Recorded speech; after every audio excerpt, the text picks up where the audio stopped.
राधे राधे दोस्तों, आज मैं लापसी और तापसी की कहानी सुनाने जा रही हूँ। इसके बगैर आप कार्तिक मास के स्नान का कोई महत्व नहीं रहता। तो ये कहानी कार्तिक मास के अंतिम दिनों में सबसे ज़्यादा सुनी और कही जाती है। तो चलिए शुरू करते हैं। इसके पहले अगर कब आप मेरे चैनल पर नए हैं तो प्लीज़ चैनल को सब्सक्राइब कर दीजिएगा, और अगर कहानी अच्छी लग जाए तो प्लीज़ लाइक कर दीजिएगा और कमेंट में कार्तिक देवता की जय जरूर लिखें। तो किसी गांव में लापसी और तापसी नाम के दो भाई रहते थे। तापसी हमेशा भगवान की तपस्या में लीन रहता था और लापसी रोजाना सवा सेर की लपसी बनाकर भगवान का भोग लगाकर जीव लेता था। एक दिन दोनों भाई लड़ने लगे। तापसी बोला, मैं रोज भगवान की तपस्या करता हूँ, इसलिए मैं बड़ा हूँ।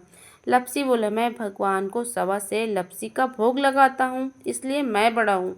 दोनों का झगड़ा चल रहा था कि तभी वहां से नारद जी गुजर रहे थे। दोनों को लड़ता हुआ देखकर नारद जी वहां आ गए और दोनों से पूछा कि तुम क्यों लड़ रहे हो। तब तापसी ने कहा कि खुद के बड़े होने का कारण बताया और लापसी ने भी अपना कारण बताया। तब नारद जी बोले, तुम्हारा फैसला मैं कर दूंगा। दूसरे दिन लपसी और तापसी नहा धोकर रोज की तरह भक्ति में भक्ति करने लगे। तो नारद जी ने छुप कर 1.25 करोड़ की एक अंगूठी उन दोनों के आगे रख दी।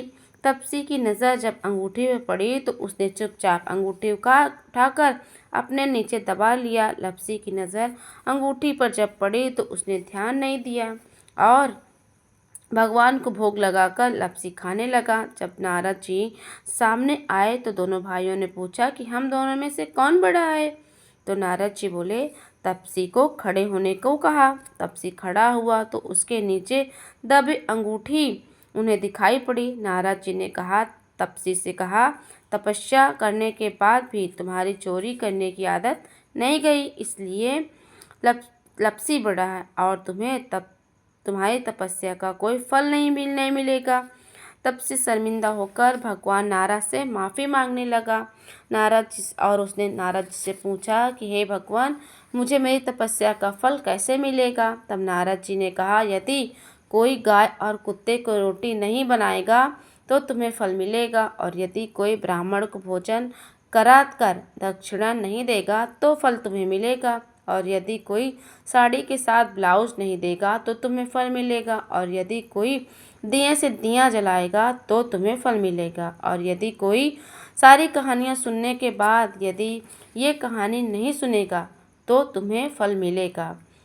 तो उसी दिन से यह व्रत कथा के बाद लपसी और तापसी की कहानी सुनी और कही जाती है।